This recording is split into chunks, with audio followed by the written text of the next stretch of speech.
Dire que des sous-espaces vectoriels de E sont supplémentaires dans E signifie que les sous-espaces vectoriels sont en somme directe et qu'en plus, ce sous-espace vectoriel-là est E tout entier.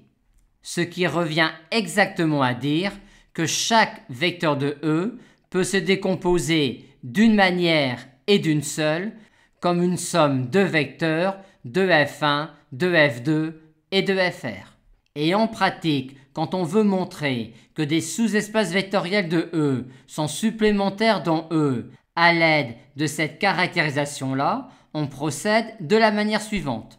On voit cela comme une équation où x est un vecteur fixé de E et où les inconnus sont les vecteurs xf1, xf2, xfr, l'inconnu xf1 devant être dans F1, l'inconnu xf2 dans F2, et ainsi de suite.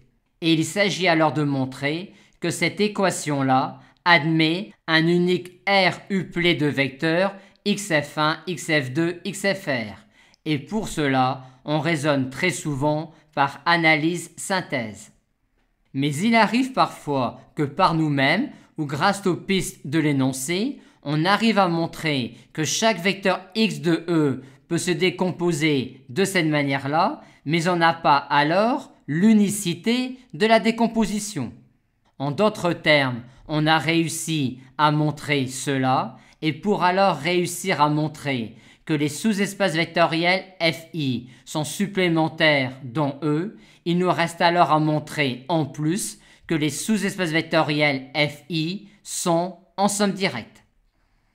Maintenant, quand E est un espace vectoriel de dimension finie, on a deux nouvelles caractérisations de sous-espaces vectoriels supplémentaires dans E. Première caractérisation, les sous-espaces vectoriels sont supplémentaires dans E si et seulement si la concaténation de bases des sous-espaces vectoriels forme une base de E.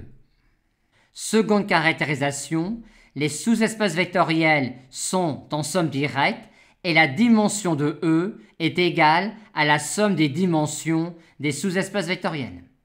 Cette implication-là est évidente vu que si F1, F2, Fr sont supplémentaires dans E, F1, F2, Fr sont en particulier en somme directe. Par conséquent, la concaténation de bases des sous-espaces vectoriels de E forme une famille libre et comme en plus cette famille-là génère cet espace vectoriel-là, on a aussi qu'elle génère E. Il s'agit donc bien d'une base de E. Et on montre également facilement la réciproque.